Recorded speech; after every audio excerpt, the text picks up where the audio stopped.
नमस्कार मित्रांनो, राष्ट्रीय भूमी सुपोषण अभियान व संरक्षण अभियानाच्या निमित्ताने आयोजित या वेबिनार मालिकेमध्ये मी आपल्या सगळ्यांचे स्वागत करतो। मित्रांनो, आजपर्यंत आपण भूमीशी संबंधित विविध आयामांचा अभ्यास केला, विविध वक्त्यांचे आपण त्याबद्दलचे विचार ऐकले। त्यात प्रामुख्याने रासायनिक खतांचे दुष्परिणाम, बांध बंदिस्ती, शेतातील जीवाणू खतांचा वापर, सेंद्रिय कर्ब, त्यानंतर घनजीवामृत, बायोडायनामिक खते इत्यादींचा आपण विस्तृत प्रमाणात अभ्यास केलेला आहे। व या आजच्या मालिकेत आपण देशी बियाणे, बीज संस्कार, सुधारित बियाणे या सगळ्यांचा आपण आज अभ्यास करणार आहोत। मित्रांनो, यासाठी महाराष्ट्रातील देशी म्हणजेच गावरान बीचा आवर्जून संग्रह करून सर्वांना उपलब्ध करून देणारे मनीष पाटील आज आपल्याला यासाठी वक्ते म्हणून लाभलेले आहेत। याबरोबर मित्रांनो, मी अजून आपल्याला हे सांगू शकतो की आजपर्यंतचे झालेले सगळे भाग या मालिकेतले हे VSK देवगिरीच्या चॅनलवर आपल्याला YouTube चॅनलवर नेहमीसाठी उपलब्ध आहेत। मी तुम्हाला सगळ्यांना पुन्हा एकदा विनंती करतो की आपणाला काही शंका किंवा आपल्याला या अभियानाशी जुळायचे असल्यास आपण कृपया कमेंट बॉक्समध्ये आपला मोबाईल नंबर टाकावा किंवा जे व्यक्ती बोलतात त्यांच्या नावासमोर सुरुवातीला त्यांचा नाव आणि फोन नंबर, मोबाईल नंबर येईल, त्या नंबरवर देखील आपण त्यांच्याशी संपर्क साधू शकता आणि आपल्या शंकांचे निरसन करून घेऊ शकता। धन्यवाद। नमस्कार, ज्योतिबा कानडे। भूमी सुपोषण व संरक्षण राष्ट्रीय अभियान 2021 अंतर्गत देवगिरी प्रांतातील वेबिनारच्या माध्यमातून वेगवेगळ्या विषयाची मांडणी आपण करत आहोत। ज्या व्यक्तींनी स्वतःच्या शेतामध्ये विषमुक्त शेती केलेली आहे अशा शेतकऱ्यांचे अनुभव आपल्या सर्वांसमोर यावेत, हा यामागचा उद्देश आहे। आज आपल्यासमोर जे विषयाची मांडणी करण्याला येणार आहेत ते श्री मनीषजी पाटील, मुक्काम पोस्ट लासूर, तालुका चोपडा, जिल्हा जळगावचे ते रहिवासी आहेत। 2009 पासून नैसर्गिक शेती करतात। वेगवेगळ्या 50 ते 60 प्रकारचे विविध देशी व सुधारित बियाणे याचं त्यांनी संवर्धन, उत्पादन व विक्री असा पण त्यांचा व्यवसाय आहे। विषमुक्त भाजीपाला तयार करणे आणि तो समाजापर्यंत पोहोचवणे असाही त्यांचा विषय आहे। शेतीमालावरती प्रक्रिया करून त्यांची विक्री करणे, सर्व प्रकारच्या डाळी, मसाले, हळदी पावडर ते बनवतात व विक्री करतात। संपूर्ण भारतभर शेतकऱ्यांना तसेच टेरेस गार्डन, परसबाग यासाठी लागणारी बियाणे त्यांच्याकडे उपलब्ध आहे, ते उपलब्ध करून देतात। नैसर्गिक शेतीला आवश्यक अशा विविध निविष्ठा संशोधन करून त्यांनी स्वतः तयार केलेले आहेत। टेलिग्राम, व्हॉट्सअप, फेसबुक, YouTube यावरून अनेक ग्रुप करून लाखो शेतकऱ्यांना मार्गदर्शन करणे, लाखो शेतकऱ्यांपर्यंत पोहोचणे असाही त्यांचं मोठं काम आहे। सहजीवन मिश्र पीक पद्धतीचे स्वानुभूती मॉडेल व संशोधन त्यांनी स्वतः तयार केलेलं आहे। थेट ग्राहकापर्यंत रोज ताजा व विषमुक्त भाजीपाला जावा ही यासाठी चोपडा, अमळनेर, शिरपूरला घरपोच ते स्वतः भाजीपाला पोचवतात अशी त्यांची यंत्रणा आहे। वेगवेगळ्या विषयाचा अभ्यास आहे, शेतीविषयी त्यांचा वेगवेगळा अभ्यास आहे। अशा अभ्यासू व संशोधक वृत्तीचे श्री मनीषजी पाटील यांना मी अशी विनंती करतो की त्यांनी आपला विषय सर्वांसमोर ठेवावा। धन्यवाद।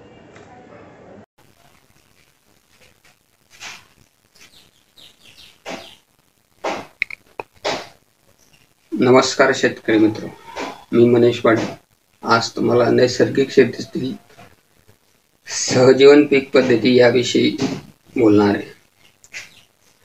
नैसर्गिक शेतीत जमीन समृद्ध असणे हे फार महत्त्वपूर्ण आहे, त्याशिवाय तुमची नैसर्गिक शेती होऊ शकत नाही। आणि नैसर्गिक शेती समृद्ध करण्यासाठी एकच एक पीक न पेरता अनेक मिश्र पिके किंवा पीक फेरपालट करूनच पेरणी केली पाहिजे। तशा पद्धतीने आपण आंतरपीक उत्पादन घेतले पाहिजे। सहजीवन पीक पद्धतीत एकमेकास पूरक अशी पिकं आपण लावली पाहिजे. त्यात एकदलात, द्विदल, द्विदलात एकदल पिकं असतील, सापळा पिकं असतील, यांचा अंतर्भाव करून आपण नैसर्गिकरित्या विषमुक्त अन्न उत्पादन करू शकतो. जमिनीची समृद्धी टिकून शकतो आणि वाढवू पण शकतो. आपले पूर्वज अशाच पद्धतीने शेती करत होते, परंतु आपण हे सगळं बंद करून एकच एक पीक लागवड केल्याने आपल्या जमिनी नापीक होत गेल्या. त्यांची समृद्धी टिकून ठेवण्यासाठी आपल्याला पीक फेरपालट किंवा मिश्र पीक पद्धती याचा अंतर्भाव करावाच लागेल. मग त्याच्यात एकत्रित असेल, पट्टा पद्धत असेल किंवा अनेकविध पद्धतीने शेतकरी आपल्या अनुभवातून करू शकतो. आलटून पलटून त्या वेळेवर घेऊ शकतात. कोबी वर्गीय भाज्या असतील, कोबी वर्गीय भाज्यांमध्ये अळ्यांचा त्रास फार होतो. यासाठी त्यांची जास्त घनदाट लागवड करू नये. म्हणजे 4 फुटावर जर. आता भाजीपाला पिकांविषयी आपण बोलूया. समजा आपण भाजीपाला पीक जर घेत असाल तर त्याच्यात आंतरपिके सापळा पिके आपण काय घेऊ शकतो.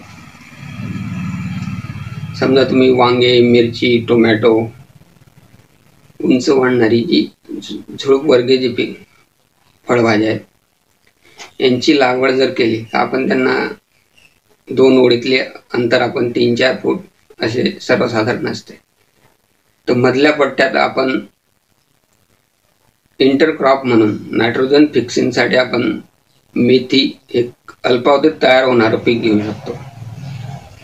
कोथिंबीर घेऊ शकतो. यामुळे जमिनीची समृद्धी वाढते, जमिनीत नायट्रोजन फिक्स होतो. कोथिंबीरमुळे सूक्ष्म अन्नद्रव्याची मात्रा वाढते आणि आपलं इंटरक्रॉप पण येते आणि मुख्य पिकाचं इतर किडीपासून संरक्षण होतं. तसे वेलवर्गीय भाज्या आहेत. वेलवर्गीय भाज्या या उन्हाळ्यात जर तुम्ही वेलवर्गीय भाज्या घेत असाल तर त्या जमिनीवर घेणं पसंत करतात, कारण की उष्णतेमुळे त्यांना बाधा होत नाही. तर अशा वेळेस आपण वांग्यामध्ये वेलवर्गीय भाज्या जमिनीवर आपण घेऊ शकतो. किंवा आपण ताटी पद्धतीने, मंडप पद्धतीने घेत असाल तर पट्टा पद्धतीने याची लागवड करायची. 10-20 ओळी गिलके, दोडके, कारले, काकडी, तसेच त्यांच्यात सापळा पीक म्हणून आपण झेंडू, चवळी, मोहरी, मेथी, कोथिंबीर यांची लागवड अंतर्भाव. भाजी पिकाला बांधाच्या 4ही बाजूने आपण मका, बाजरी, ज्वारी यांच्या 2-3 ओळी, 4 ओळी हमखास पेरायच्या. यामुळे उष्ण वाऱ्यापासून त्यांचे संरक्षण होतं व कर्बवायू वाहून जात नाही आणि त्याचा पिकाला फायदा होतो.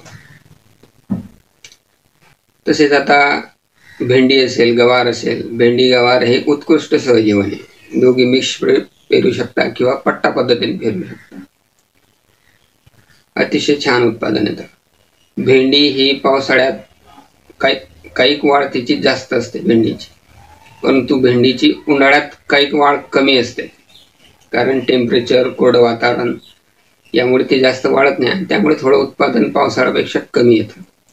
तर यासाठी काकडी हे जीवन अतिशय उत्कृष्ट आहे. काकडी ही थंडावा निर्माण करणारं पीक आहे. भेंडीच्या 2 ओळी 2 फुटावर आणि मध्ये 5 फुटाचा गॅप देऊन पुन्हा 2 ओळी भेंडीच्या अशी लागवड करावी आणि जमिनीवर काकडी वाढवावी. भेंडीच्या लाईनमध्येच काकडी ठेवावी. यामुळे तिथं थंडा राहून जशी पावसाळ्यात भेंडीची वाढ होते तशी उन्हाळ्यात सुद्धा तुम्ही भेंडीची वाढ करू शकतात आणि उत्पादन जास्तीत जास्त घेऊ शकतात. तसेच इतर भाज्यांमध्ये सुद्धा तुम्ही पालेभाज्या असतील ज्या अल्पावधीत, याची तुम्ही पट्टा पद्धतीने लागवड करावी. काही वेळ मेथीचे, काही वेळ शेपूचे, काही वेळ पालक किंवा पाटपाणी असेल तर 3 फूट एका ओळीतलं अंतर ठेवून त्याची लागवड करावी. आणि त्याच्यात तुम्ही कांद्याची पात घेऊ शकता, बीट घेऊ शकता, कोथिंबीर घेऊ शकता, मधल्या पट्ट्यात मेथी घेऊ शकता. अल्पावधीत जे निघणारं पीक आहे, म्हणजे फ्लॉवरिंग, फुल तयार होण्याच्या आधी हे पिकं निघाले पाहिजे, अशा पद्धतीने ती लागवड आपण करायची आहे. सूत्रकृमी नियंत्रणासाठी भाजीपाला झेंडू हे इंटरक्रॉप घेतलंच पाहिजे. झेंडू हे नैसर्गिक जमिनीतल्या सूत्रकृमीचं नियंत्रण करतात. चारी बांधाने आपण मका, बाजरी, ज्वारी टोचले असेल तर पक्षी आकर्षित होतात, ते पण अळ्याचं नियंत्रण करतात. मका, ज्वारी यांच्यावर मित्रकिडींची वाढ होते आणि मित्रकिडींकरवी पण ज्या नुकसानदायक किडे यांचं नियंत्रण होत असतं. आता आपण एकदल किंवा कॅश क्रॉप ह्या पिकांकडे जाऊ. कापूस पीक आपण घेताना एकच एक पीक पेरतो आणि सतत त्या जमिनीत घेतल्यामुळे आपलं पीक जमीन निकृष्ट होत जाते. यासाठी कापूस पीक घेताना पीक फेर पालट केलीच पाहिजे. म्हणजे 4 पिकानंतर कापसाचा नंबर आला पाहिजे. तसेच कापसात सुद्धा इंटरक्रॉप येते. त्यासाठी 2 ओळीच्या आत आपण मूग पेरू शकतो, उडीद पेरू शकतो, तीळ घेऊ शकतो. अल्पावधीत म्हणजे फ्लॉवर बॉल तयार होण्याआधी हे पिकं निघून जातात आणि सुरुवातीला वाढ कमी असते तोपर्यंत हे पिकं. आणि मूग उडदामुळे जमिनीत नायट्रोजन फिक्सिंग होते. त्याचा फायदा बॉल तयार होण्याच्या वेळेस, बोंड तयार होण्याच्या वेळेस कापसाला भेटतो. तसं तुरीचं पण आहे. तूर पिकात आपण सर्वसाधारण 2 ओळीतील अंतर 6 फूट ते 8 फूट ते 10 फूट जातीनुसार ठेवत असतो. तर तुरीच्या मधल्या पट्ट्यात आपण मूग, उडीद, चवळी, तीळ ही पिकं घेऊ शकतो. बाजरी घेऊ शकतो. कारण 3 महिन्यात 13 पिकं निघाल्यानंतर तुरीला फ्लॉवरिंग सुरू होते आणि ती तेवढा पट्टा झाकून देते. तुरीत सापळा पीक म्हणून आपण चिकणी उंच वाढणारी गावरान ज्वारी टोचावी. त्यामुळे चिकणीचं उत्पादन येतं आणि ती एक नैसर्गिक अँटिनाचं काम करतात. त्याच्यावर पक्षी बसतात आणि तुरीवरील अळ्यांचं नियंत्रण करतात. त्या ज्वारीवर ज्वारी अर्थात चिकणीवर मित्रकीड पण वाढते आणि नैसर्गिकरित्या अनेक किडींचं नियंत्रण होत असते. तसंच एकदल पिकात ज्वारी, बाजरी वगैरे यांचा विचार करून तुम्ही जर बाजरी पेरत असाल पावसाळ्यात, तुम्ही बाजरीमध्ये मटकी एकत्रित करून पेरावी. समजा एकरी आपण 1.5 किलो बाजरीचं बियाणं घेतो, त्याच्यात 1 किलो मटकी सरळ मिक्स करून पेरावी. बाजरी उंच वाढते, जमिनीवर मटकी पसरते आणि मटकी द्विदल असल्याने त्याच्यात रायझोबियम गाठी तयार होतात आणि तो नायट्रोजन जमिनीत साठवला जातो. बाजरी एकदल पीक असल्याने त्याच्याजवळ ॲझोस्पेरम, ॲझोटोबॅक्टर हे असेवी जीवाणू असतात. ते पण नायट्रोजन फिक्सिंग करतात. तशी आपण ब्रीज प्रक्रिया पेरणी करताना जीवाणू खताची करावी, म्हणजे नायट्रोजनची जी कमतरता आहे ती भासणार नाही. 3 महिन्यानंतर बाजरी निघून जाते. त्यानंतर 1 महिन्याने आपली मटकी कापायला येते आणि की म्हणजे जमिनीची समृद्धी पण टिकून राहते आणि 2 पिकांचे उत्पादन आपल्याला त्याच जागेतून येतं. अशीच पद्धतीने आपण तीळ आणि मटकी पेरू शकतात. आपण जर ज्वारी आणि मका पेरत असाल तर ज्वारी मक्यात फक्त ज्वारी आणि मका येईल, परंतु त्याच्यात इंटरक्रॉप आपण उडीद टाकू शकतो. सरळ ज्वारी मकात उडीद मिक्स करून पेरावा. ते एक नायट्रोजन फिक्सिंग आणि सजीव आच्छादन म्हणून काम करेल. ज्वारी मका वर वाढेल. ही दोघी पिकं जमिनीवर पालापाचोळा टाकून आपल्या जमिनीची समृद्धी वाढवतील. उत्पन्न येणार नाही उडदाचं किंवा मुगाचं, फक्त ज्वारी किंवा मका येईल. पण ही जमिनीची सुपीकता टिकवून ठेवण्यासाठी आपण हे त्याच्यात टाकलेलं असतं. अशा पद्धतीने आपण एकदल पिकाचं उत्पादन घेऊ शकतो. तसेच इतर तेलवर्गीय म्हणजे भुईमुग असेल, आपण पावसाळी किंवा उन्हाळी भुईमुग घेत असाल तर त्याच्या 4ही बाजूने आपण मका ठोकावा, मध्ये कुठं कुठं मका ठोका आणि मक्यात चवळी हे 10-20 ओळींच्या नंतर एक चवळीची ओळ पेरावी. म्हणजे तिच्यावर मित्रकिडी भरपूर वाढतात आणि त्यामुळे भुईमुग पिकाला एक सहजीवन आणि दोघांचं उत्पन्न येऊ शकते. तसेच इतर कांदा वर्गीय पिकं आहेत. आता कांदा, लसूण ही कमी उंच वाढणारी पिकं आहेत आणि ते फार छोटी जागा घेत असतात. त्याच्यामुळे त्याच्यात इंटरक्रॉप घेणं थोडं महाग असतं, मजुरी वगैरे अशा. तर आपण त्याच्यात पीक फेरपालट हे महत्वाचं असतं. कांद्यावर कांदा न घेता आधी एखादं द्विदल वर्गीय मूग, उडीद सोयाबीन घेऊन त्याच्यावर कांदा लागवड करावी. अशा पद्धतीने आपण कांद्याचं पीक नैसर्गिकरित्या घेऊ शकतो. तसंच हरभरा असेल रब्बी पीक किंवा दादर रब्बी, हरभऱ्यात आपण सरळ मेथी मिक्स करून पेरावी. एकरी 20 किलो गावरान हरभरा लागतो, तर त्याच्यात आपण 2 किलो मेथी मिक्स करावी आणि हे सरळ पेरून द्यावी. मेथीचा कडवटपणा आणि दोघेही द्विदल असतात, ते दोघे नायट्रोजन फिक्सिंग करतात, पण मेथीमुळे हरभरा पिकाचं अळ्यांपासून संरक्षण होतं. त्याच आपण मूठभर रब्बी ज्वार सुद्धा मिक्स करावी, म्हणजे रब्बी ज्वार कुठं उतरून एक नैसर्गिक अँटिनाचं काम करेल आणि पक्ष्यांना आकर्षित करेल.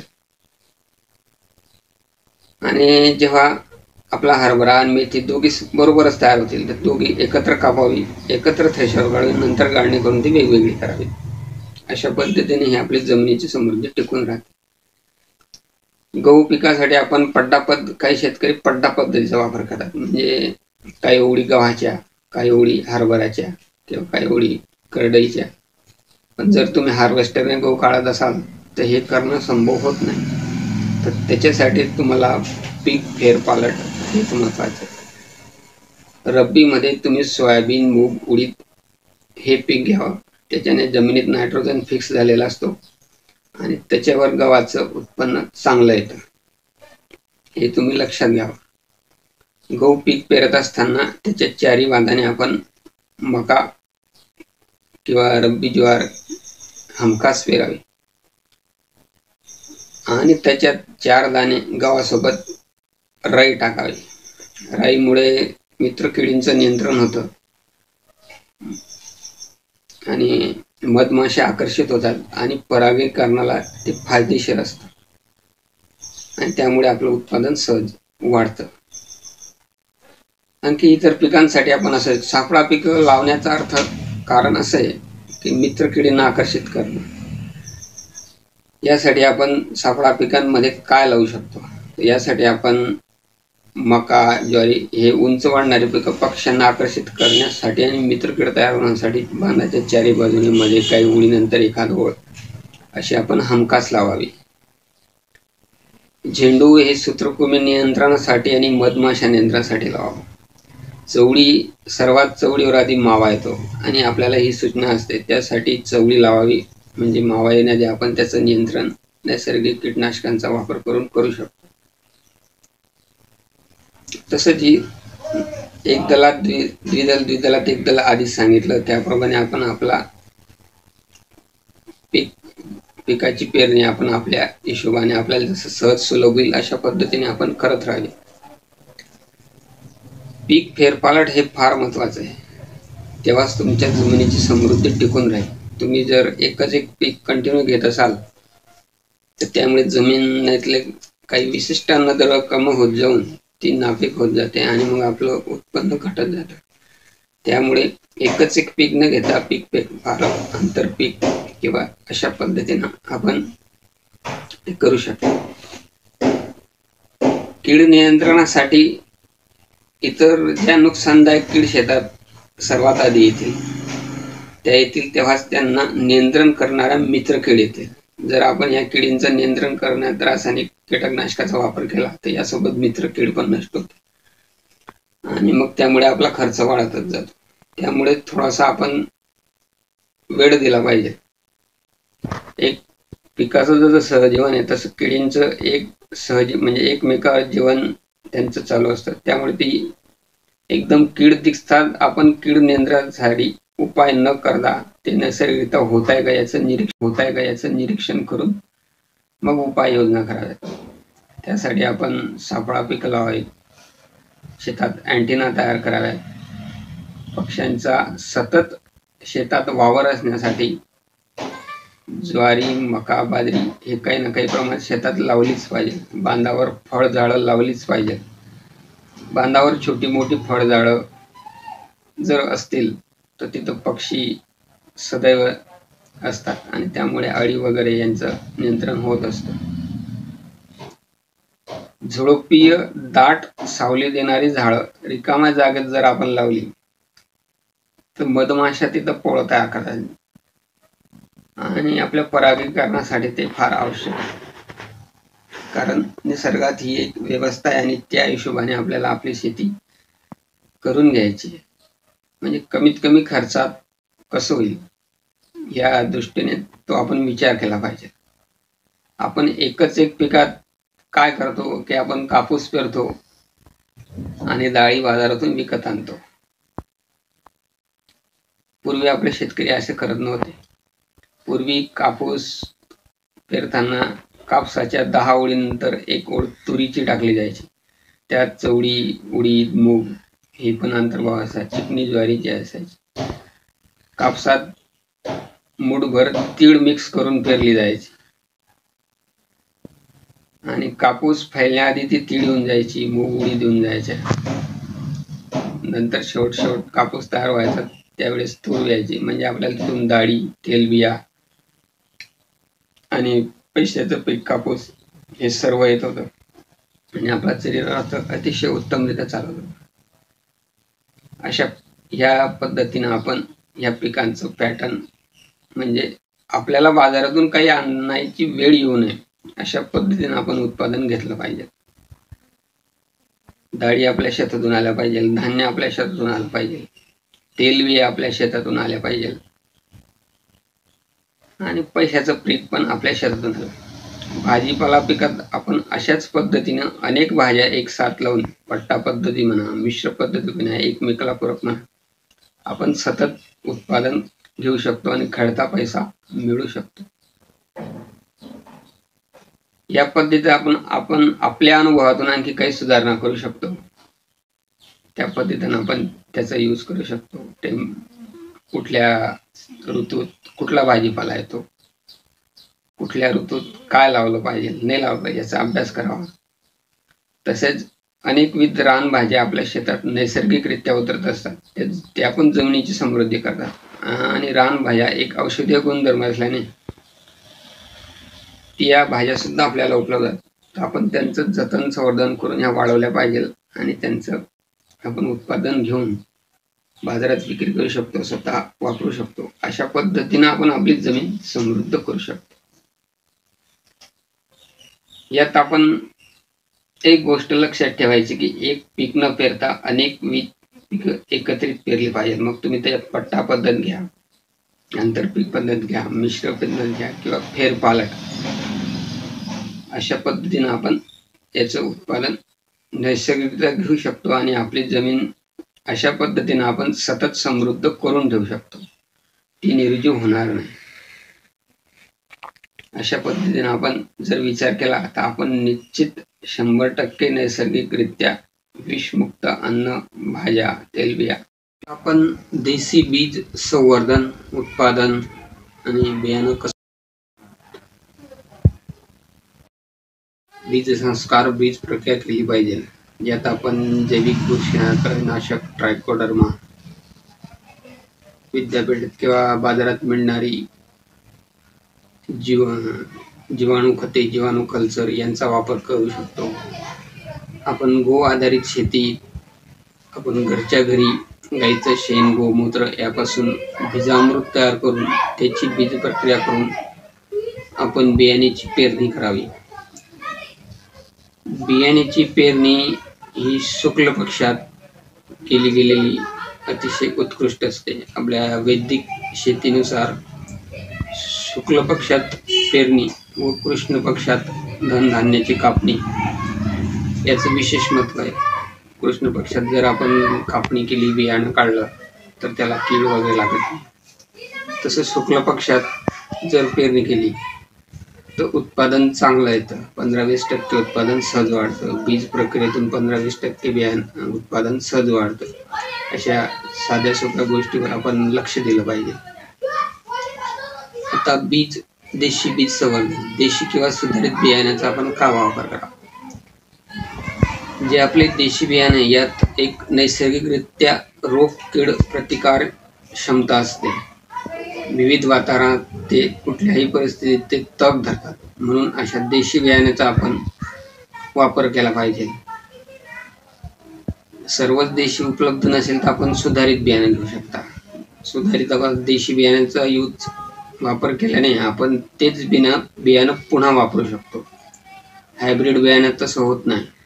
हायब्रिड बियाणं तुम्हाला पुन्हा पुन्हा बाहेरूनच घ्यावं लागेल आणि त्यांच्यात बदल केलेले असल्यामुळे ती रोग कीड प्रतिकार क्षमता असेल हे सांगता येत नाही.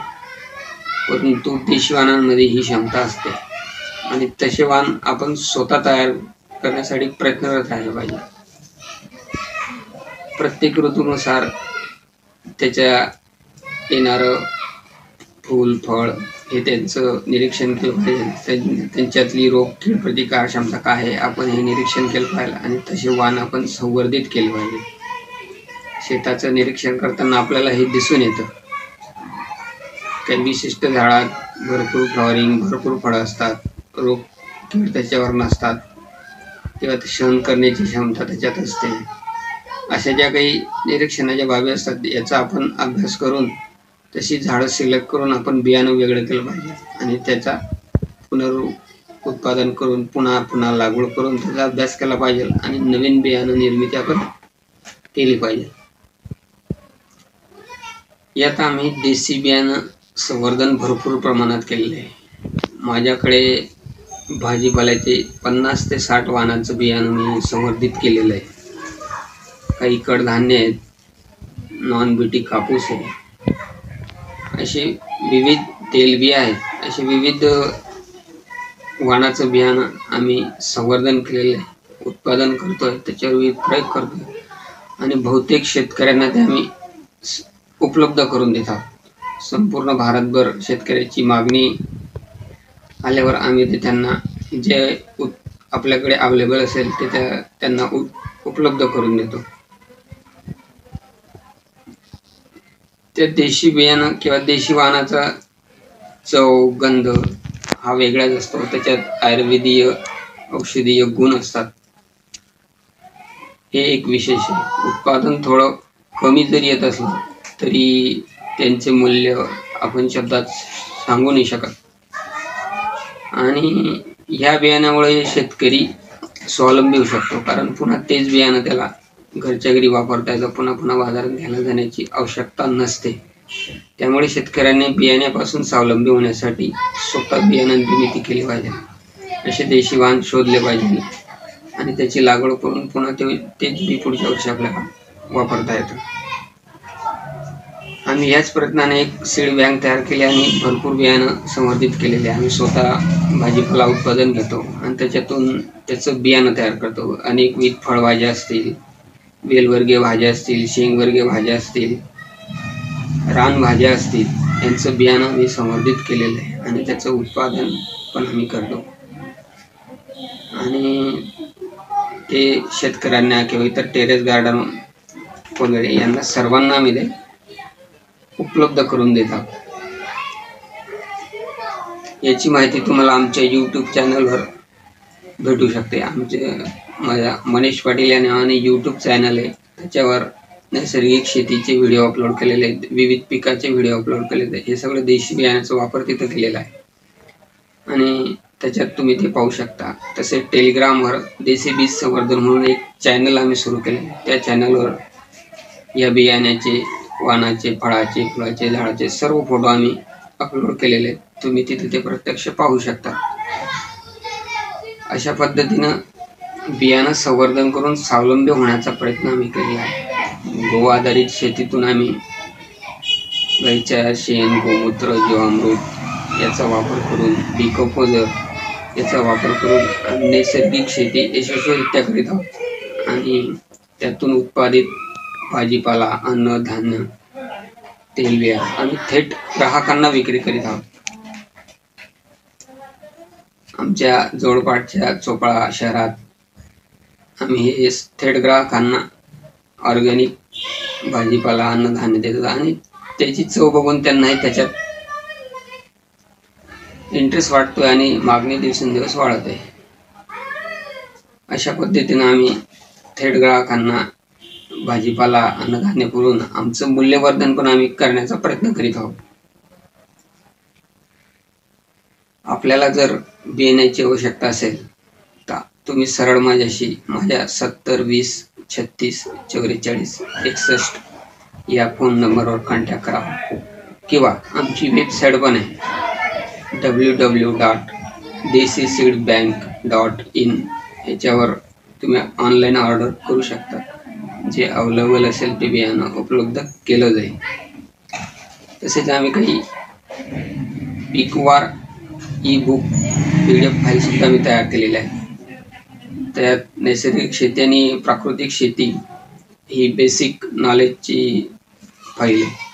परत नैसर्गिक सहजीवन पीक पद्धती ही जी ई बुक आहे याच्यात प्रत्येक पिकाची माहिती दिली आहे. प्रत्येक पिकात कुठलं सहजीवन तयार करायचं, कुठल्या सापळा पीक लावायची, कुठले एक पिकात दुसरं कुठलं पूरक पीक आहे आणि त्याचं पेरणी कशी करायची, कुठलं बियाणं किती घ्यायचं याची संपूर्ण तपशीलवार माहिती त्याच्यामध्ये दिलेली आहे. तसेच दुसरी ई बुक विविध कीड रोग नैसर्गिकरित्या कसं नियंत्रण केलं जातं याच्यावर आहे. त्याच्यात संपूर्ण नैसर्गिक शेतीची कीड नियंत्रणाची माहिती. चौथी बुक हे त्याच्यात आम्ही विविध प्रिपरेशन कीटकनाशक बुरशीनाशक टॉनिक घरच्या घरी आपण कसे तयार करू शकतात, विविध वनस्पती गोमूत्र गाईचं शेण लिंबोडी आर्क वगैरे असे भरपूर एन्झाईम वगैरे कसे तयार करू शकतात याची संपूर्ण माहिती त्या बुकमध्ये आहे. तसेच पीकवार लागवड आणि नैसर्गिक उत्पादन कसं घेतलं पाहिजे अशा विविध पिकांच्या पण ई बुक त्या वेबसाईटवर अपलोड केलेल्या आहेत. याच्यातून भरपूर माहिती उपलब्ध होऊन जाते. अशा पद्धतीने आम्ही नैसर्गिक शेतीत बीज संवर्धनापासून घरच्या घरी खत, सेंद्रिय खत, ऑर्गॅनिक गांडूळ खत यांच्या निविष्ठा कशा तयार करायचा याचं सर्व माहिती त्याच्यात दिलेली आहे. तसंच नैसर्गिकरित्या उत्पादन कसं घेतलं जातं याची संपूर्ण माहिती त्याच्यात आहे. आपण ते तिथं बघू शकता. अशा पद्धतीनं आम्ही पूर्ण ऑर्गॅनिक उत्पादन घेऊन विषमुक्त आरोग्यदायी उत्पादन घेऊन हे थेट ग्राहकांना जो प्रयत्न करत आहोत यात आम्ही यशस्वी झालेलो आहे. आपण पण यात इंटरेस्टेड असाल तर आपण भाग घ्यावा आणि काही क्षेत्रावर प्रयोग करून पाहावा. शक्य झाल्यास आपल्या परिवारासाठी 1 एकर 2 एकर क्षेत्रातून आपण आधी सुरुवात करून त्याच्यातून नैसर्गिक उत्पन्न घेण्यास सुरुवात करूया आणि मग हळूहळू अनुभवातून आपलं क्षेत्र वाढवत जाऊन संपूर्ण जमीन आपण नैसर्गिक शेती खाली आणू शकतात आणि निश्चितच तुम्हाला त्यात यश येईल. नमस्कार. ज्योतिबा कानडे. भूमी सुपोषण व संरक्षण राष्ट्रीय अभियान 2021 अंतर्गत देवगिरी प्रांतातील वेबिनारच्या माध्यमातून वेगवेगळ्या विषयाची मांडणी होत आहे. ज्यांनी स्वतः वेगवेगळे शेतीवरती प्रयोग केलेले आहेत, वेगवेगळ्या अनुभवातून अनेक वर्षाची त्यांची तपश्चर्या, असे विषय आपल्यासमोर यावेत, याचा सर्वांना उपयोग व्हावा हाच उद्देश समोर ठेवून आज आपल्यासमोर जे विषय मांडायला येणार आहेत असे श्री भरतसिंग रामसिंग राजपूत नंदुरबार जिल्ह्यातील आहेत. वैंदना असं त्यांच्या गावाचं नाव आहे. 2002 पासून नैसर्गिक शेती करतात. भरतभाऊ एक प्रयोगशील शेतकरी आहेत. गेल्या अनेक वर्षापासून शेती या विषयामध्ये आवड म्हणून त्यांनी जोपासलेली आहे. अनेक शेतकऱ्यांना पण त्यांचा मदत होते. अशा भरतभाऊंना मी विनंती करतो की त्यांनी आपला विषय सर्वांच्या समोर ठेवावा. धन्यवाद. नमस्कार. मी भरतसिंग रामसिंग राजपूत, मुक्काम पोस्ट वैंदाने, तालुका जिल्हा नंदुरबार येथील शेतकरी असून आज जे आपलं वेबिनार आहे त्या वेबिनारचा विषय आहे देशी बियाणे, बीज संस्कार, मिश्र पिके व आंतरपिके. याविषयी मनीष पाटलांनी खूप काही चांगली माहिती आपल्याला सांगितलेली आहे. तरी माझे पण काही अनुभव आहेत आणि ते अनुभव आजच्या या ग्रामविकास देवगिरी प्रांत यांनी जे काही वेबिनार सुरू केलेलं आहे त्या वेबिनारद्वारे मी सुद्धा हे अनुभव कथन करतो. जर विचार केला आपण तर माझ्याकडे सुद्धा जवळपास 10 ते 15 प्रकारचे देशी वाण मी संकलित केलेले आहेत. त्यापैकी बरेचसे भाजीपाल्याचे वाण आहेत. काही गहूचे 2 वाण आहेत, जसं बन्सी आहे, खपली गहू आहे. त्यानंतर माझ्याकडे फाफडा मिरची ही देशी व्हरायटीची मिरची आहे. तर असे 10-15 ज्या म्हणजे जसं आपलं काकडी म्हणतो तर त्याला आमच्या भाषेत वाईक म्हणतात, तर ते वाईकाचं सुद्धा बियाणं माझ्याकडे आहे. तर हे जे काही 10-15 ज्या मला लागणार आहेत दरवर्षी तेवढे मी वाण संकलित केलेले आहेत आणि त्याचा वापर मी माझ्या शेतामध्ये करतो. तर या देशी बियाणाबद्दल माझे असे अनुभव आहेत की ज्या वेळेस मी 12वी नापास झाल्यानंतर आणि शेती करायची जी सुरुवात केली होती आणि त्यानंतर मला वाटलं की आपल्याला शेती करायची तर आपण काहीतरी आपल्याला नॉलेज पाहिजे शेतीतलं. तर त्यासाठी मी एक ॲग्री डिप्लोमा करून घेतला आणि तो डिप्लोमा केल्यानंतर त्याच्यात बरी मला माहिती समजली आणि त्याच्यामध्ये जे शिकवलं गेलं त्या पद्धतीने मी घरी आल्यानंतर आलो की बा आता आपल्याला या पद्धतीने शेती करायची बा. परंतु वडिलांचं जे तत्त्व होतं ते या पद्धतीचं होतं आणि मी आता शिकलेला होतो, वडील अनाळी होते आणि मग त्यामुळे मला कसं वाटायचं की आपण काहीतरी नवीन टेक्नॉलॉजीने आपण शेती करू बा. तर या पद्धतीने ते पण करत होते काही गोष्टी, परंतु मला अजून त्याच्यामध्ये जे काही देशी वाण जे वापरत होते ते फाफडा वगैरे, तर मला वाटलं की फाफडा वापरण्यापेक्षा बा आपण काहीतरी संकरित वाण वापरू बा, असा तो विषय घरामध्ये झाला. तर वडिलांनी म्हटलं की चला बा तुझ्या पद्धतीने तू करून बघ. तर मग आम्ही एक प्रयोग तत्वावर पहिले सुरुवातीला 2 प्लॉट केले. एक फाफडा मिरचीचा केला आणि एक व्हिनिगार 277 ही जी व्हरायटी होती ही संकरित वाण होती मिरचीची. ही दोघी वाण आम्ही 1-1 एकर केला. पण वडिलांचं एकच मत होतं की बा तुम्ही करा पण कोणतेही केमिकल खत वगैरे वापरू नका बा, प्रयोगच करायचे तुम्हाला तर करावं. कारण मी शिकलेला होतो, वडील अनाडी होते, त्यामुळे शिकलेल्याचं काहीतरी बुवा दाखवायचं अशी एक ती हे होतं. तर मग ज्यावेळेस मी ती व्हिनिगार काही कोणतंही खत वगैरे दिलं नाही, शेणखत दिलं नाही आणि तिचं जे उत्पादन आलं व्हिनिगारचं उत्पादन आलं मला ते जवळपास एकरी 50 क्विंटल आला. म्हणजे ते संकरित वाण होते. आणि जे वडिलांनी जी सांभाळून ठेवलेली संकलित करून ठेवली होती जी फाफळा, तिचं जे उत्पादन आलं ते 70 क्विंटल आलं. त्याला कोणतेही खतं वगैरे दिलेले नव्हते, शेणखतसुद्धा दिलं नव्हतं.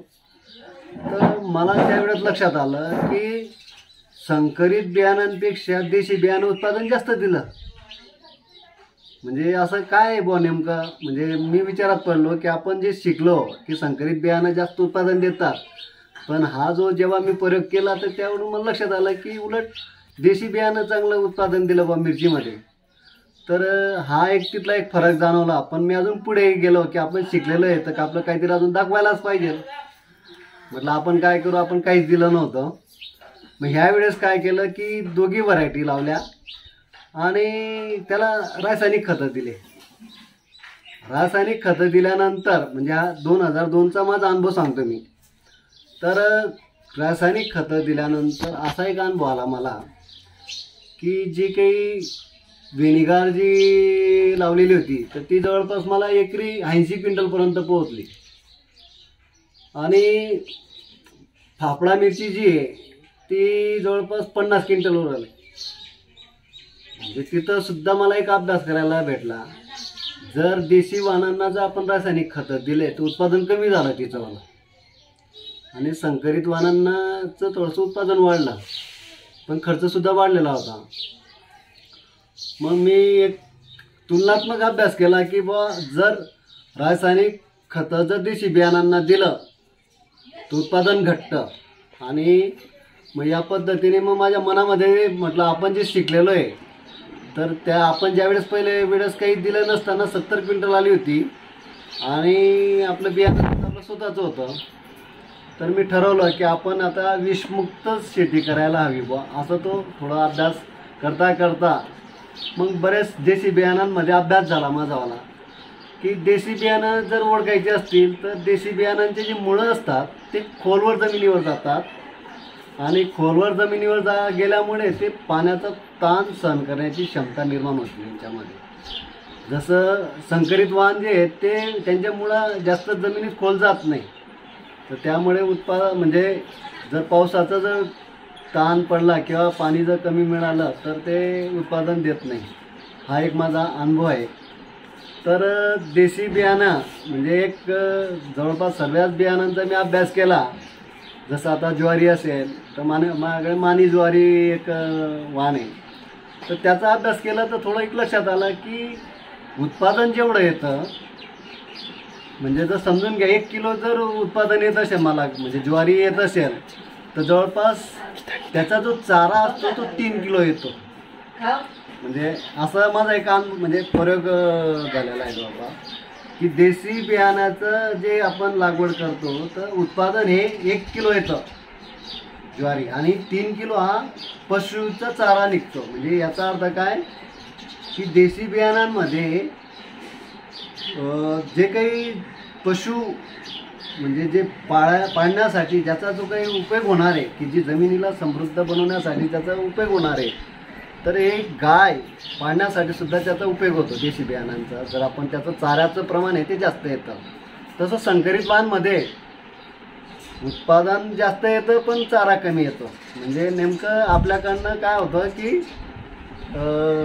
चारा कमी आला म्हणजे तुमच्याकडे पशुधन राहणार नाही आणि पशुधन नसलं तर तुम्हाला सर्व स्वावलंबन जे आहे ते आपल्याकडनं हिरावलं जातं. असा माझा तो एक अनुभव आलेला आहे देशी बियाणांबद्दल. तर देशी बियाणांची जी चव आहे वगैरे ते सर्वच काही आपल्याला माहिती आहे की त्याची चव एकदम चांगली असते.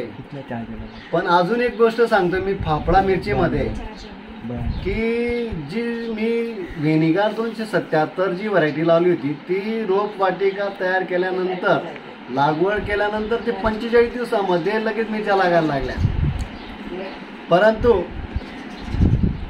परंतु जी काही फाफडा मिरची होती ती फाफडा मिरची जेव्हा मी जुलै महिन्यामध्ये लागवड केली आणि जुलै महिन्यात लागवड केल्यानंतर तिचं जे उत्पादन सुरू झालं ते डायरेक्ट नोव्हेंबरमध्ये तिला मिरच्या लागल्या. म्हणजे किती कालावधी घेतला त्याने, बराच कालावधी गेल्यानंतर म्हणजे हे होतं आपल्याला. तर ह्या ज्या गोष्टी आहेत ह्या आपल्याला लक्षात येतात आहे की देशी बियाणांना जरी आपल्याला टाईम लागत असेल पण ते उच्च दर्जाचं उत्पादन आपल्याला मिळतं. त्याच्यामध्ये सर्व काही प्रकारचे घटक मिळतात हे आपल्याला सर्वांनाच माहिती आहे. तर असा हा देशी बियाणांचा जो फरक आहे आणि संकरित बियाणांचा जो फरक आहे हा आपल्याला लक्षात यायला म्हणजे माझा जो अनुभव आलेला आहे तो या पद्धतीचा आहे. तर देशी बियाणं हे खरोखरच चांगले उत्पादन देणारे आहेत पण ते केव्हा देतील हे तो अभ्यास झालेला आहे माझावाला. शक्यता की वेगवेगळ्या लोकांना वेगवेगळे त्याचे अनुभव राहू शकतील पण देशी बियाणांना जर रासायनिक खतं दिले तर उत्पादन कमी येतं एवढं तर मी नक्कीच सांगू शकेल. आणि जर आपण जर जैविक पद्धतीने किंवा आपल्या या काही बऱ्याच पद्धती आता आलेल्या आहेत त्या पद्धतीने आपण जर केलं तर नक्कीच त्याचं उत्पादन वाढतं जर आपण देशी बियाणं लागवड केली तर. हे मी देशी बियाणाबद्दल सांगेन. दुसरी गोष्ट जो विषय आहे पुढचा की बीज संस्कार. तर बीज संस्कारमध्ये काय आहे की जर बीजवर जर आपण संस्कार व्यवस्थित झाले तर उत्पादनामध्ये भरपूर काही गोष्टी होतात. कारण की आता बऱ्याच कंपनींचं आपण ऐकतो की बियाणांमध्येच बरेच व्हायरस टाकून देतात किंवा बियाणांमध्येच बरेचसे काही कीटकांचे कोष टाकले जातात आणि त्यामुळे ते त्याच कंपनीचे फवारणीचे हे असतात.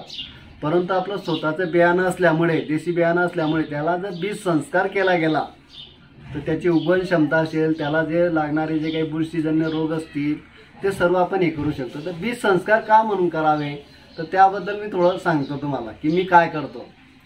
जे काही जसे हरभरा आहे ज्वारी जे कडक आहेत जे टणक आहेत त्या बियाणांना एक तर 100 ग्रॅम जर मध घेतलं तर 50 ग्रॅम देशी गाईचं घी घेतो आणि 100 ते 200 ग्रॅम जवळपास देशी गाईचं शेण घेतो आणि त्याला चांगलं मिक्स करून घेतो पाणी टाकून देतो आणि ते थोडं शिंपडून देतो कडक बियाणांवर.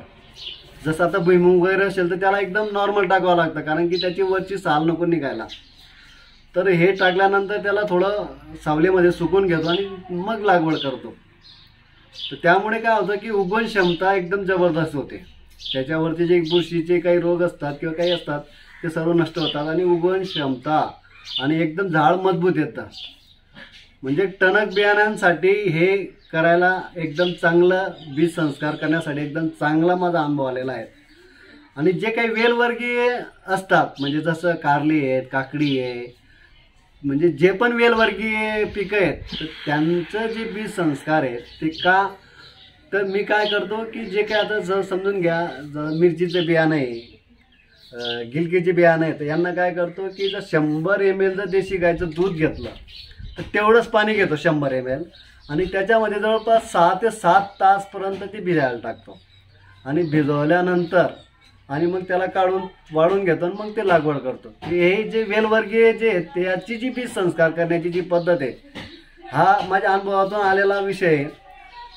तर याच्यावर कारण सर्वात जास्त वेलवर्गीय पिकांवर व्हायरस किंवा जो चुडा मुडा वगैरे हे जे रोग येतात तर त्याला हे आपण या पद्धतीचं जर बीज संस्कार केला गेला तर नक्कीच त्याच्यामध्ये 99% व्हायरस येत नाही. हा माझा स्वतःचा अनुभव आहे. तर त्यामुळे वेलवर्गीय पिकांसाठी दुधाचा जे मी तुम्हाला सांगितलं, दूध आणि पाणी अर्धा घेतलं आणि त्याच्यामध्ये 6 तास बुडवून ठेवायचं आहे. तर या पद्धतीने जर आपण हे केलं तर नक्कीच त्याची उगवण क्षमता पण चांगली येते, पानाची क्वालिटी एकदम जबरदस्त येते आणि खूप चांगलं रोप वाटिकासुद्धा चांगली तयार होते. आणि जे काही रोपं आपण जसं आता मिरचीचं रोप आपण टाकलं, परत नवीन लागवड करतो, जसं टोमॅटोचं रोप असेल, फ्लावरचं असेल, पत्ताकोबीचं असेल, त्याचं आपण रोपं बनवतो, नर्सरी बनवतो. आणि नर्सरीमधून जेव्हा ते उपटलं जातं आणि त्यानंतर परत दुसरी ठिकाणी लागवड करतो आपण, तर त्याला सुद्धा बीज संस्कार करणं जरुरी आहे. तर त्यासाठी मी काय करतो की 1 लिटर पाण्यामध्ये 5 ग्रॅम मीठ घेतो.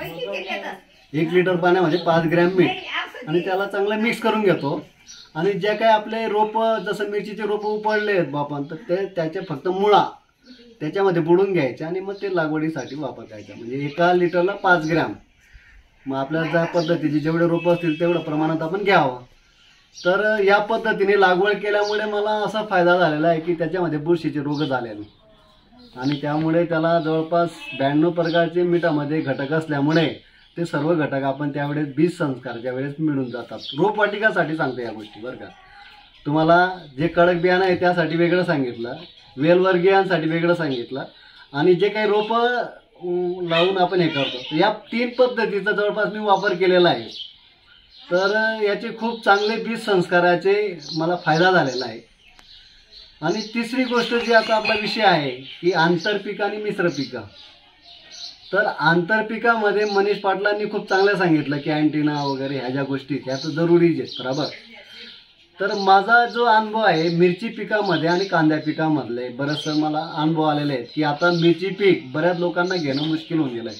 का की त्याच्यावर जो व्हायरस येतं, कारण व्हायरसने तर सर्वच जगाला आता हे करून टाकलेलं आहे.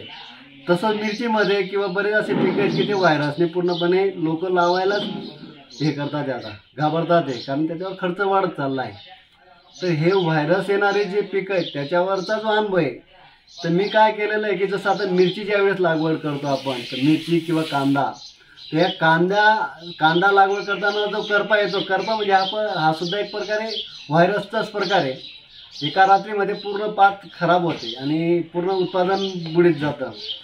तर त्याच्यासाठी एक मिश्र पिकं म्हणजे जे आपण आंतरपिकं म्हणतो की हे जसं कांद्यामध्ये, मी फक्त कांद्याचं उदाहरण देतो, तर कांद्यामध्ये जर आपण कोथिंबीर जर आपण चुट्टी जर लावून गेलो एका जे आपण हे राहते बेडवर आणि त्याच्या आजूबाजूला जर म्हणजे धने लावले, तर धने लावल्यानंतर त्याचा जो सुगंध चालतो तर त्यामुळे करपा वगैरे येत नाही. आणि त्याच्यावर जे काही मका वगैरे अजून मध्ये जर हे केलं तर जो काही थ्रिप्सचा अटॅक येतो कांद्यामध्ये, जो पातीमध्ये असतो, काळे जे थ्रिप्स असतात, तो थ्रिप्स हे मक्यावर चालले जातात. आणि कोथिंबीरचा जो स्मेल चालतो त्या स्मेलमुळे बरेचसे रोग येत नाही. आणि एक त्याच्यामध्ये मी सर्वच लोक काही वेगवेगळ्या पद्धती करू शकतात, पण माझा जो अनुभव आहे अजून की कांदा जर वाचवायचा असेल तर पहिले माझ्या वडिलांनी सांगितलं होतं की हे जी म्हणजे काय म्हणतात त्याला आंबाडी, तर आंबाडी ही बुवा लक्ष्मीचा अवतार आहे बुवा, आणि ती आपल्या शेतामध्ये प्रत्येक पिकाजवळ लावायला पाहिजे असं ते आम्हाला कायमस्वरूपी मार्गदर्शन करत असतात. कारण की ते अनाडी आहेत ना, आम्ही शिकलेलो आहेत, पण आता लक्षात आलेलं आहे की शिकलेल्याचा काय परिणाम आहे आणि त्यांचे जे अनुभव आहेत ते एकदम एवढे म्हणजे सायन्ससुद्धा सांगणार या पद्धतीचे त्यांचे अनुभव असतात. तर त्यांनी आम्हाला सांगितलं होतं की मी त्याच्यावरून अभ्यास केला की आंबाडी का लावायला लावली असेल बा. तर ज्या वेळेस आपल्या सप्टेंबर महिन्यामध्ये जो काही वादळी पाऊस येतात ना, त्या वादळी पावसाबरोबर धुकं पण येतं, ज्याला आपण दुवारी म्हणतो, आणि त्या दुवारीमुळे पूर्ण पिकाचं मिरची पीक असेल, जास्त करून मी मिरची आणि कांदा पिकामध्ये ते जास्त नुकसान करतं. तर ह्या पिकांमध्ये जेव्हा ती दुवारी येते तर पूर्ण एका रात्रीतून सकाळी पूर्णपणे खलास झालेले राहतात पिकं. तर त्यासाठी जर आपल्या शेतामध्ये आंबाडी जर बॉर्डरवर असली तर त्या आंबाडीचे पानं तुम्हाला लक्षात असतील की ते असे त्रिकोणी असतात. म्हणजे जर आपण शहरामध्ये जर मोठ्या मोठ्या बिल्डिंगा जर बघितल्या तर त्याच्यावरती जे काही तांब्याची त्रिशूल लावलेलं असतं ते कशासाठी राहतं की जे काही पावसाळ्यामध्ये एकदम वीज पडली बुवा तर त्या घराचं नुकसान नको व्हायला. म्हणजे ते असं त्या 3 पद्धतीचं असं त्रिकोणी तांब्याचं लावलेलं असतं आणि त्याची अर्थिंग खाली सोडलेली असते. म्हणजे फक्त ती तांब्याची गोष्ट आपल्याला वाचू शकते, आपल्या त्या घराला वाचू शकतं, त्या परिवाराला वाचू शकतात. तर तसंच ही आंबाडी जी आहे ती आंबाडी हे त्याला पण 3 असं फाटे असतात आणि ते आपलं संपूर्ण पिकाचं संरक्षण करतं. पूर्ण जी धुकं आहे, पूर्ण जी दुवारी ती पूर्ण कॅच करून घेते, स्वतःच्या अंगावर घेते, स्वतः खतम होऊन जाते आणि मुख्य पीक जे आहे ते पूर्णपणे सशक्त आणि मजबूत ठेवतं, त्याच्यावर कोणतेही रोग येत नाही. हा एक माझा अनुभव त्याच्यातला एकदम. आंबाडी जर आपण ज्या पिकांवर व्हायरस किंवा करपाचा रोग येतो तर त्या लोकांनी तर नक्कीच आंबाडी ही लक्ष्मीच्या रूपाने आपलं पिकांचं संरक्षण करतात. त्यानंतर मी जे काही झेंडू लागवड केली होती तर झेंडू मिरचीमध्ये लागवड केल्यामुळे काय होतं की मी 2 प्रकारचे झेंडू लावतो. कारण की कलकत्ता वगैरे ही व्हरायटी लावत नाही, कारण त्याला स्मेल नसतो. जे काही आपले देशी जे झेंडू असतो की जो त्याचा सुगंध येतो, त्या सुगंध येणारा झेंडू हा 2 प्रकारचा असतो. जो पावसाळ्यामध्ये म्हणजे लावायचा पावसाळ्यामध्ये दोघी, परंतु हा झेंडू मोठा जो असतो त्याचा सुगंध येतो, त्यामुळे सूत्रकुमींचा नायनाट होतो आणि हे इंडिकेटर पीक आहे आपला. आणि जो मार्गशीर्ष महिन्यामध्ये एक झेंडू येतो तो लहान असतो आणि त्याची हे सुद्धा फुलसुद्धा वेगळं असतं. तर ह्या 2 प्रकारचा झेंडू जर आपण लागवड केली मिरचीमध्ये किंवा कोणत्याही पिकामध्ये एक, आणि दिवाळीच्या वेळेस आपलं ते झेंडू विक्री पण होऊन जाते. तर असं हे झेंडू लागवड केल्यामुळे सूत्रकुमींचा नायनाट होतो आणि परागीभवनामध्ये खूप काही चांगलं काम होतं. त्यानंतर मी काही आपले मानी ज्वारी असेल, चिकणी म्हणतो आम्ही, ते लाल प्रकारची ज्वारी असते, तर ते आम्ही लावत असतो. आणि ती लावल्यामुळे काय होतं की तिचा जो दांडा आहे तो खूप उंच वाढतो आणि उंच वाढल्यानंतर त्याचा जो आकार असतो तो असा वाघ दिलेला असतो त्याला जसं, आणि त्याला ते दोंड लागतं. तर त्याच्यावर पक्ष्यांना आरामात बसता येतं आणि ते पक्ष्यांना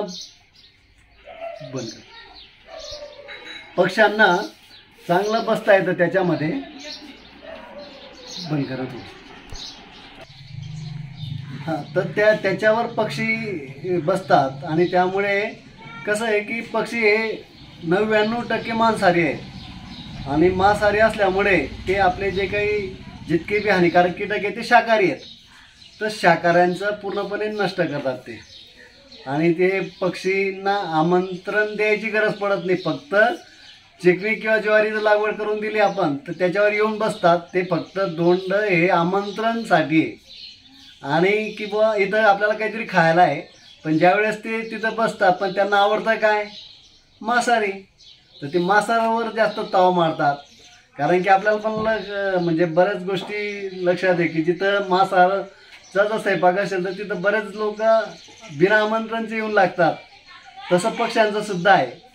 तर हा मी भरपूर काही अभ्यास केला की जेव्हा आपल्या शेतामध्ये कीटक असतात तर हे मध्ये जे ज्वारी वगैरे पीक आपण मका वगैरे घेत होते त्यामुळे डायरेक्ट पूर्णपणे आपलं पिकांचं संरक्षण होतं. पक्षी येतात आणि ते सर्व वेचून खाऊन जातात.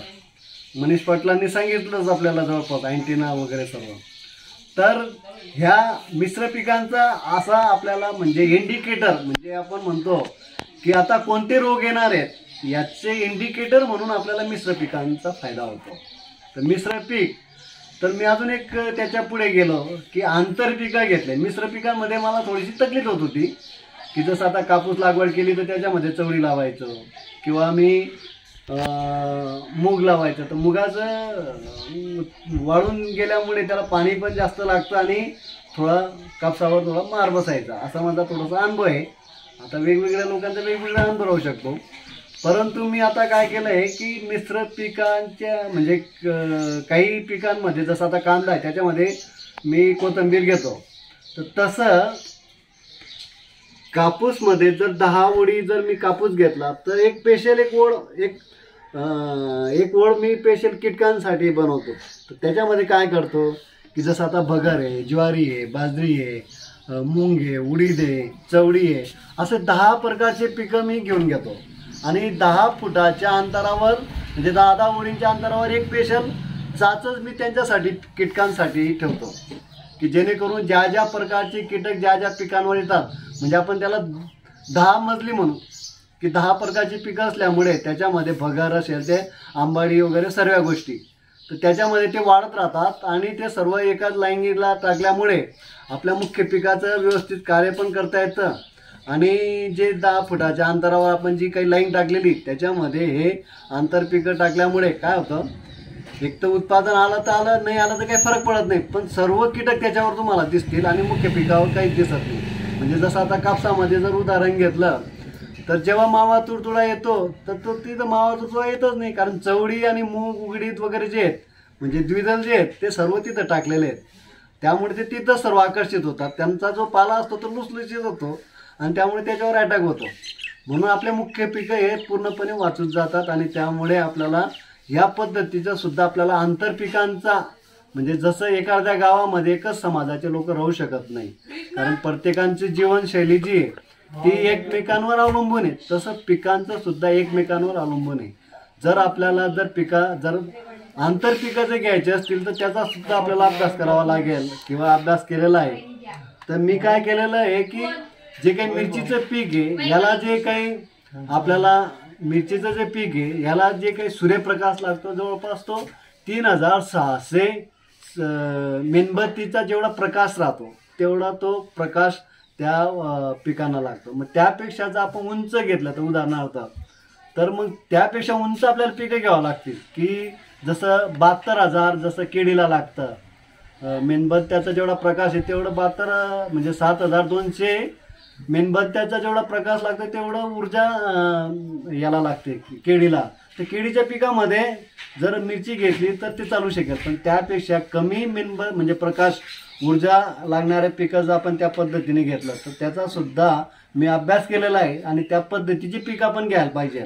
आणि एकदलच्या जवळ द्विदल हे आपल्याला याचा आपला अभ्यास करून म्हणजे जे काही जर आपण एकदल लावलेला असेल तर तिथं आपल्याला द्विदल हे आंतरपीक म्हणून घ्यायला पाहिजे किंवा द्विदल असेल तर त्याचं एकदल हे घ्यावं लागेल. म्हणजे असं मुख्य पिकं कोणतं आहे त्याच्यावर तुमचं म्हणजे या पद्धतीचं आपल्याला एकदल आणि द्विदलचा कॉम्बिनेशन करून आपल्याला आंतरपिकांचा हे केलेलं होतं. आणि या पद्धतीने आंतरपीक मध्ये जे काही आपलं उत्पादन येतं ते एक बोनस म्हणून राहतं आणि इंडिकेटर म्हणून सुद्धा आपल्याला ते पीक कामास येतं. तर असं आंतरपिकं आणि मिश्र पिकं या पद्धतीचा आपला हा अभ्यास माझा झालेला आहे. तर या पद्धतीने आपण सुद्धा म्हणजे काही अनुभव जे माझ्या याच्यात आले की मी शिकलेला होतो आणि शिकलेल्या असल्यामुळे जे काही मी नॉलेजचा मी वापर करत गेलो तर ते शिकलेल्यापेक्षा माझे वडील अनाडी होते, तर त्या अनाडी तत्वाने जर शेती केली तर मी उलट फायद्यात राहिलो. आणि जर मी माझा नॉलेजचा जो वापर केला असता, मी जे शिकून आलो होतो त्याचा वापर केला असता तर मी आज म्हणजे बऱ्याच गोष्टींपासून मुकलो असतो.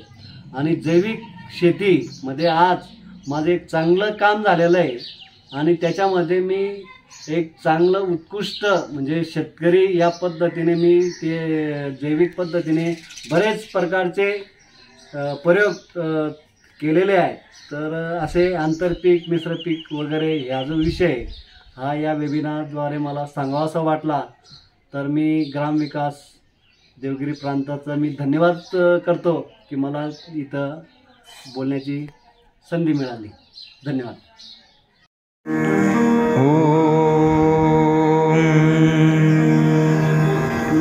सर्वे भवन्तु सुखिनः, सर्वे सन्तु निरामयाः,